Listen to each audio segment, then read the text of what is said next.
Alright, so here it is. This is my 74 F100 4x4.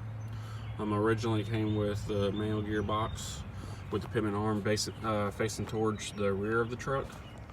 So all I did was actually went off the stock threaded hoe that the manual steering gearbox threaded into.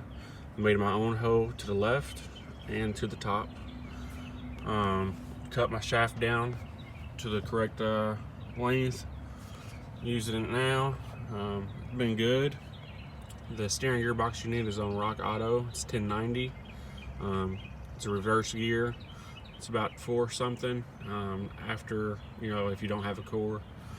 And then also with that top screw, you can put a bolt on the back of it and get into it with the cross member. I got a washer and nut back there.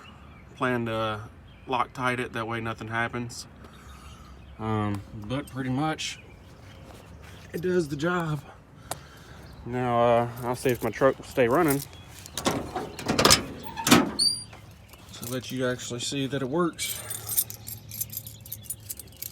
But that's another question because the car was bad, so